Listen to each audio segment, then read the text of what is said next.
Oh my God, now. It's so wonderful to see you. Thank you. The prayer service that you have here is so beautiful, so heartfelt. There, am I on loud? Yeah. That's a little loud.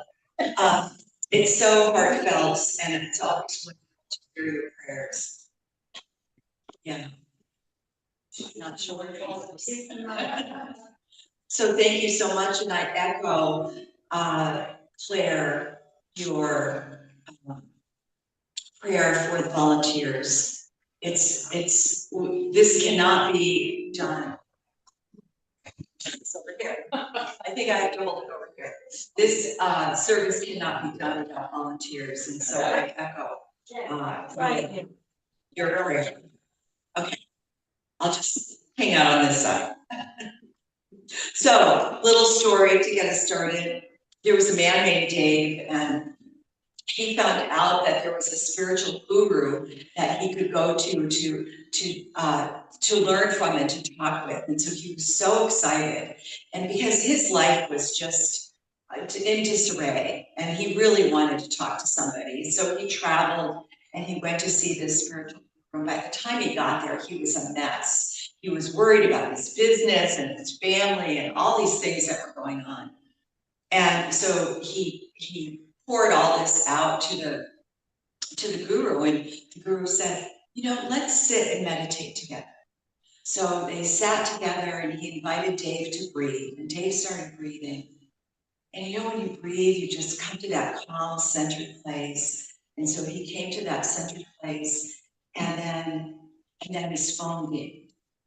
And immediately he was brought back to all the problems in the world and thinking about his text messages and this and that. And he was just swirling in that energy. And he opened one eye and he looked at the guru, and the guru was just there in peace, peacefully meditating. And finally he couldn't stand it anymore. He said, "Master teacher, how do you do it? I'm so distraught with all the things going on in the world and everything. And how do you hold this presence? How do you do it?" And the master teacher leaned into him and he says, "Dave, I put my cell phone on airplane mode."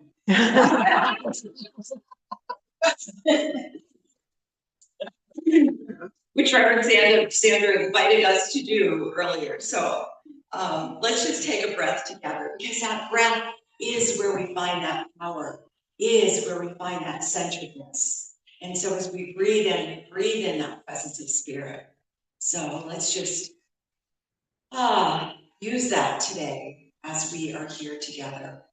Our theme today is prosperity through spirituality. And when we think of the word prosperity, we think of it in the outside terms about stuff, right? How much stuff we have, what we can accumulate, what is around us. But prosperity is so much bigger than that it really begins with spirituality. Because the outside is the end result. But first, prosperity is spiritual first.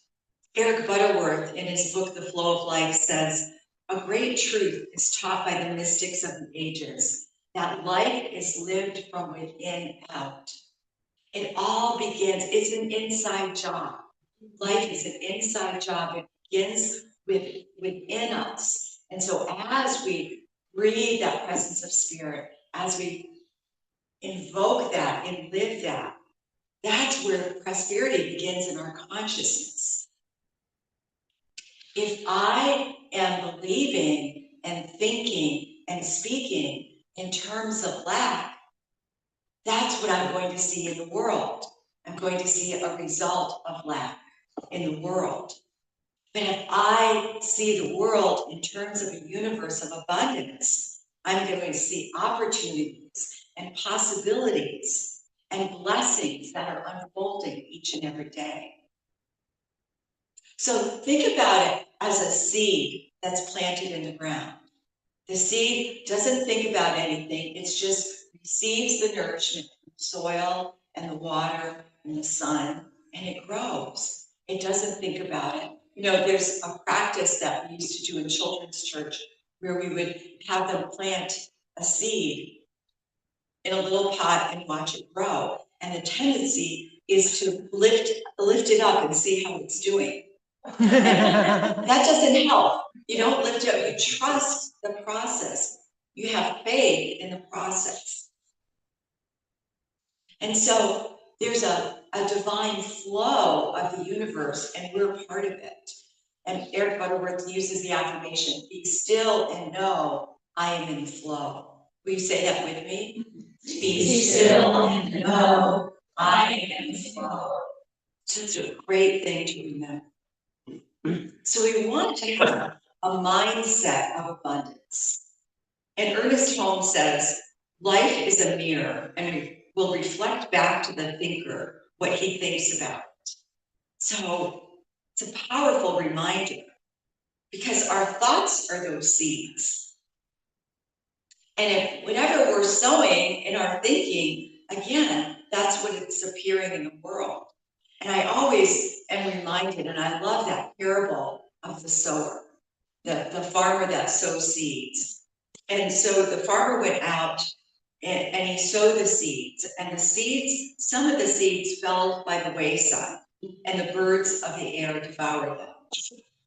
Some of the seeds fell on stony ground and shallow earth, and the plants sprang up, but the sun scorched them. Some of the seeds fell on thorns. The thorns grew and choked the plants and yielded no fruit. But some of the seeds fell on good ground, and the plants grew and the fruit increased 30, 60, and 100-fold. So what this parable is teaching us is about our minds and what are we thinking?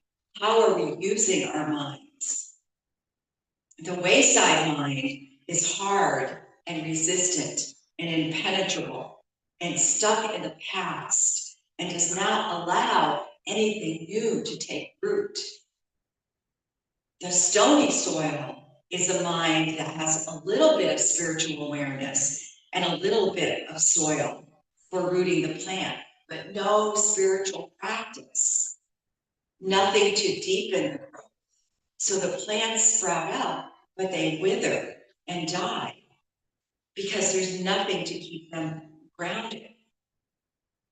The thorny ground has deep, right soil, but it's the kind of ground and the kind of mind filled with negativity and criticism.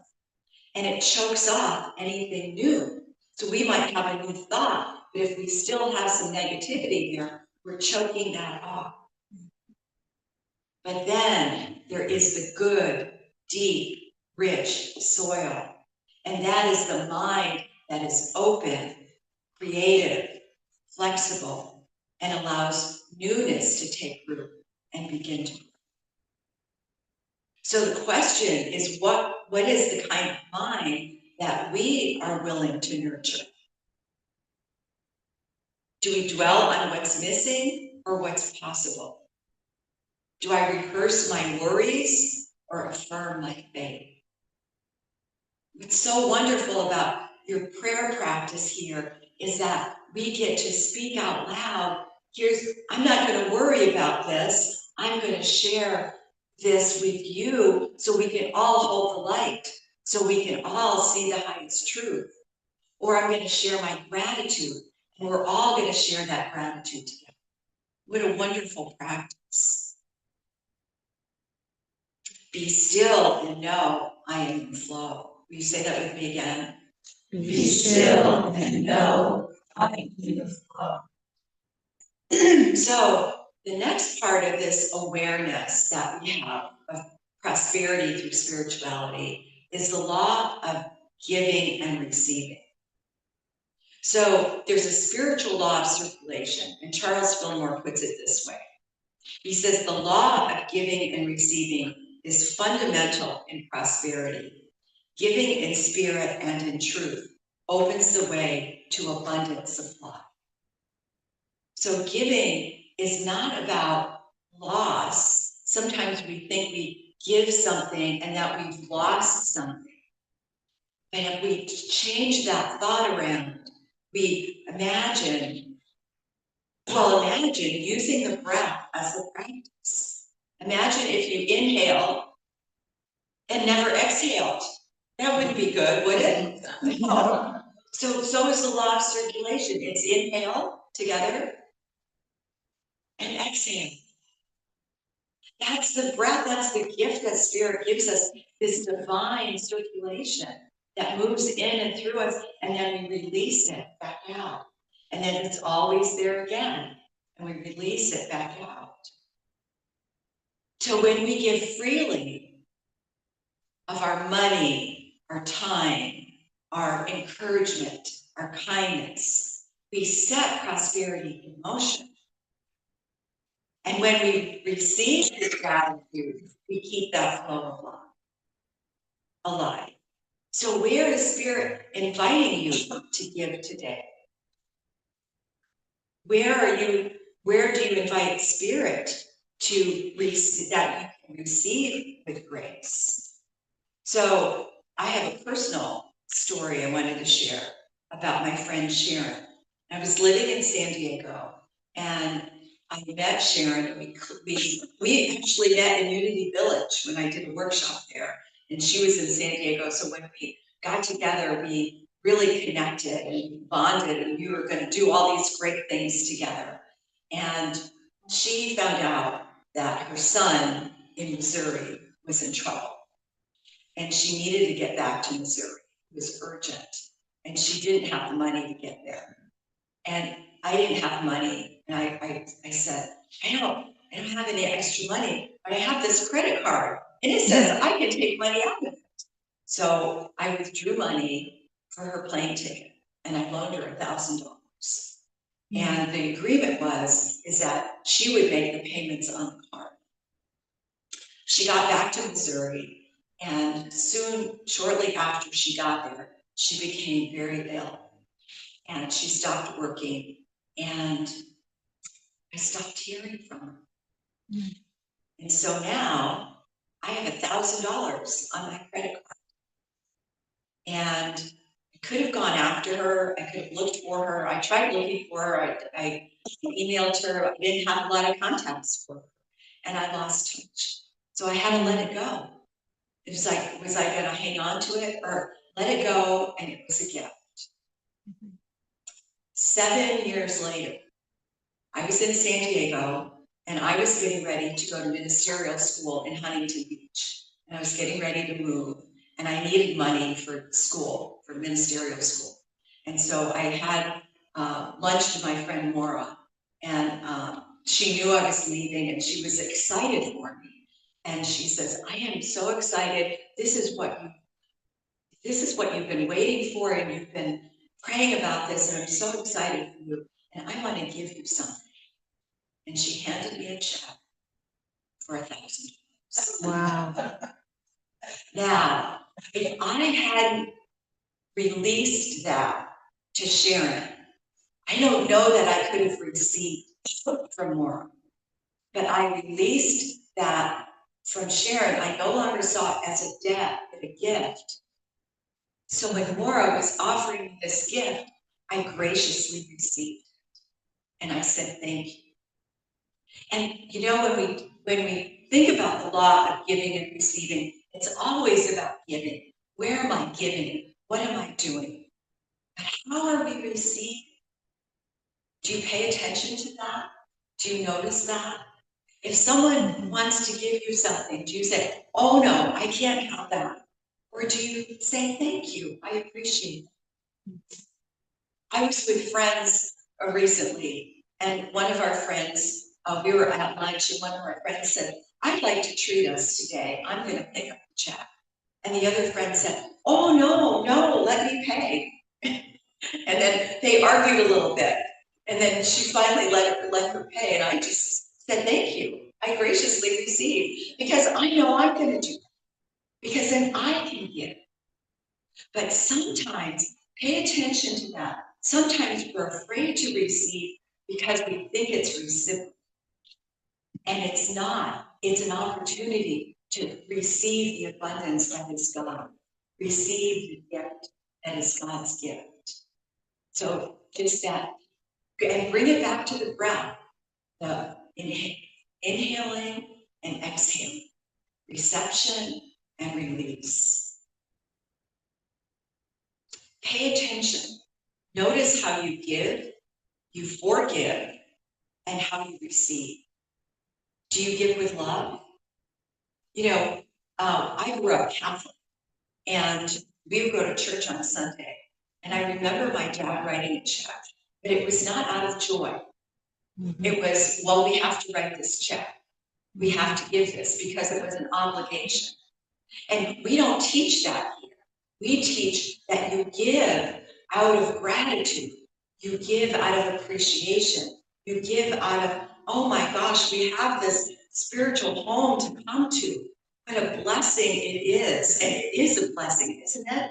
To have a spiritual home to come to. To hear beautiful music. Thank you, Denny. I forgot to say thank you.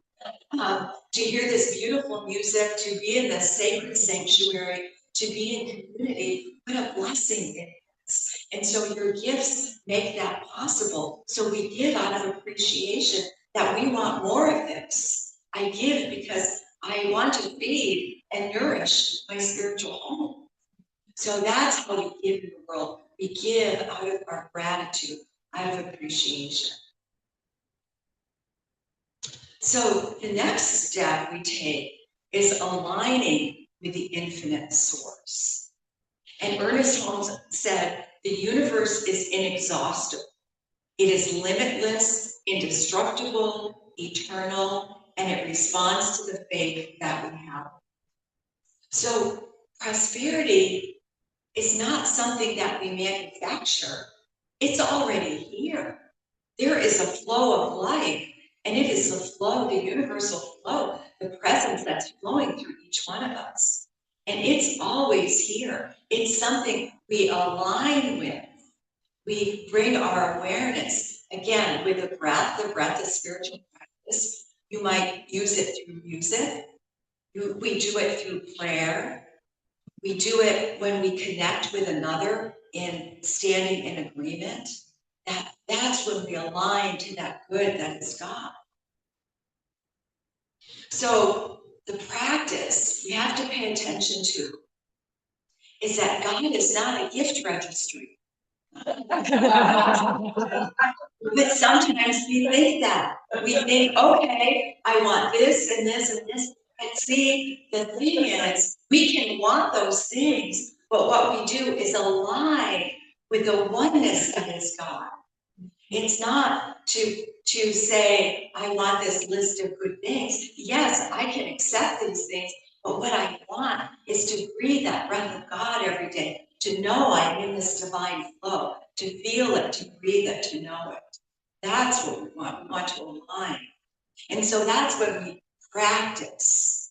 We practice. Our spiritual practice is what prayer and meditation, it's music, it's journaling, it's hanging out with like-minded people, it's education. All these things are tithing.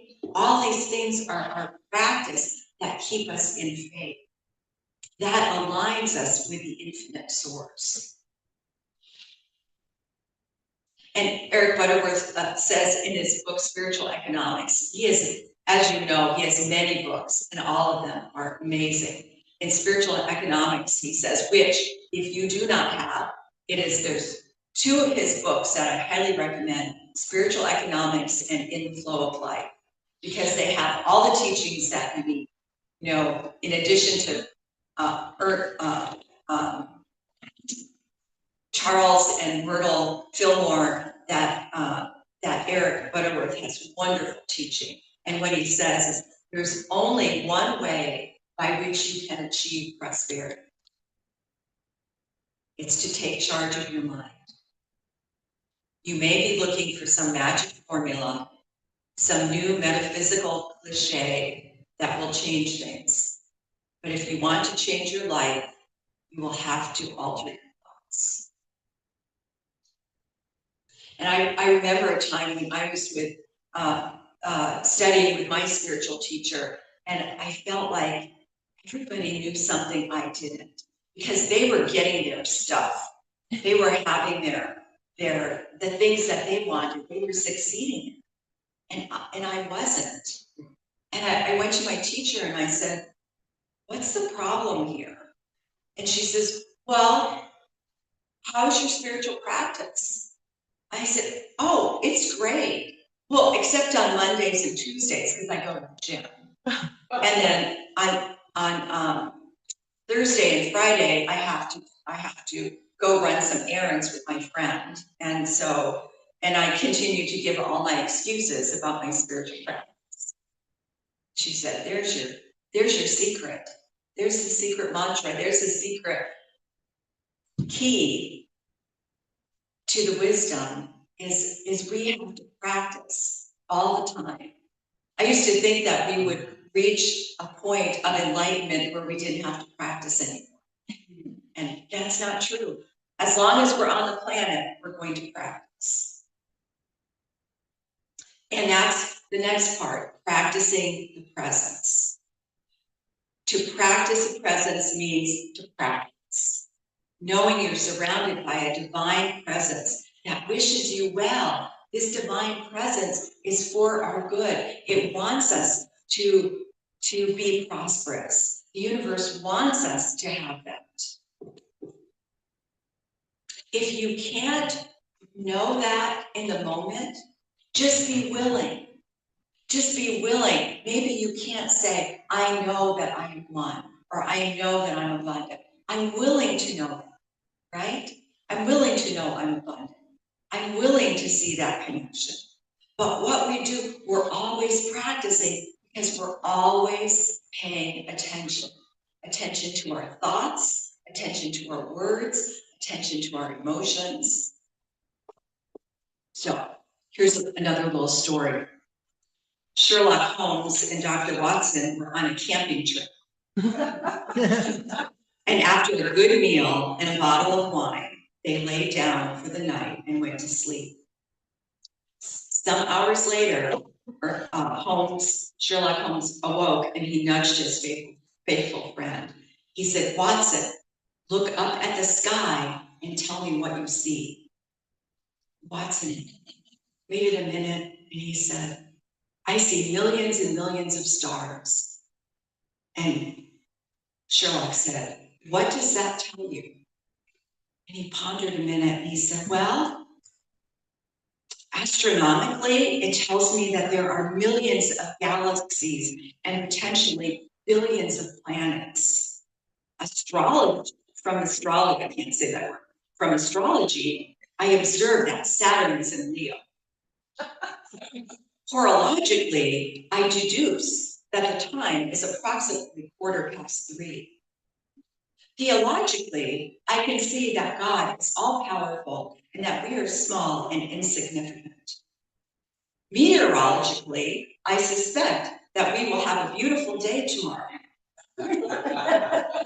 I'm curious, why? What does it tell you? And Sherlock was quiet for a minute and he said, Watson, you imbecile, somebody stole our tent. What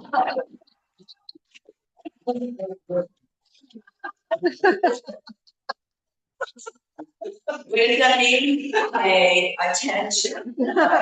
Pay attention to what's around us. Pay attention to your thoughts, your emotions. The most important thing we have is to pay attention to our thoughts and emotions. Our thoughts dictate our actions.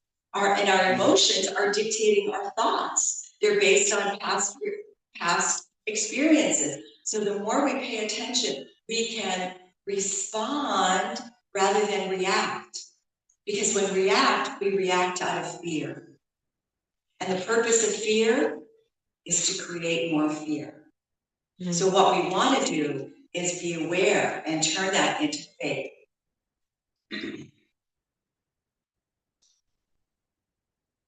We raise our vibration when we get into prayer and meditation and a time of silence. We raise our vibration. We're one with the divine. We heal It's an opportunity to heal any place of separation we have with others. And we learn to forgive.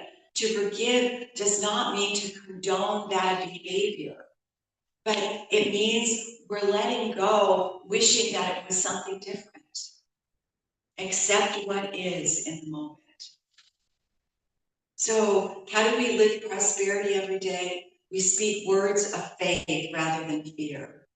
We practice gratitude, counting our blessings. We give generously, knowing that the flow cannot be stopped, that it's limitless.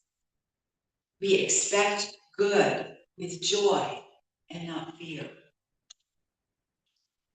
Prosperity, the reason we talk about prosperity in Unity and in Science of Mind is because it's about consciousness.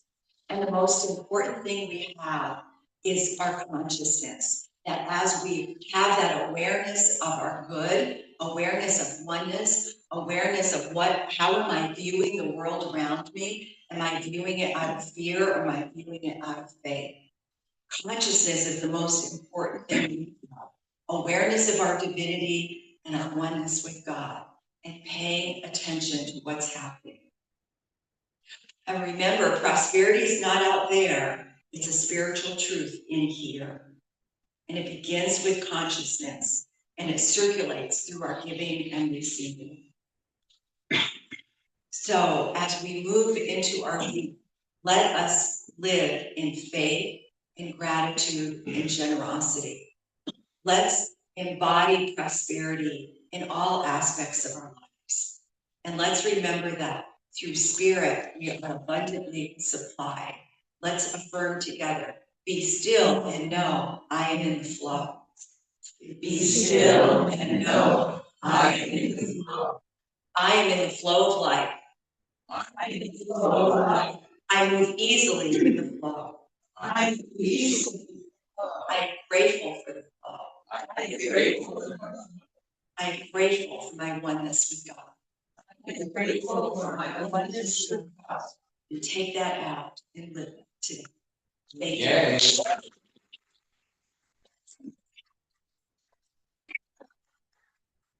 Let's take this into our time of meditation. Let's take all that we received today into a meditation right now. So just take a couple breaths, visualizing that divine circulation, that divine flow. And in this moment, imagine yourself standing in a beautiful stream of golden light. That this light is brilliant and gentle and moving so smoothly in you, coming in through the top of the head and going down through the bottom of you, circulating around you. This is the light of God, flowing endlessly, freely, abundantly. And see this golden flow moving through your life, illuminating your health, your relationships, your finances, your creativity.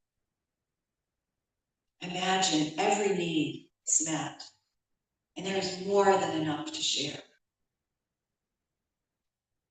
Feel the joy as you feel this light of abundance. And silently affirm, be still and know I am in the flow. I know I am in the flow of life, and I move easily with the flow. As we take a breath, we send this light, golden light out. We know it goes out into our community, into our city, into our state, into our country, and into the world. And so I know and accept right here and right now that each of us is that divine flow. We are one with that flow, and that flow is limitless, and it is eternal, and it is now, and it is always. And so I know that we invite this flow to go out through us and surround the planet You know, any place of darkness there is filled with light. Any place of upset, there is peace. Any place of worry, there's harmony. Any place of lack, there is abundance. We know that this abundance, this love, this light that is God, is that eternal light that moves in and through and as the planet. And we see it for everyone, everywhere.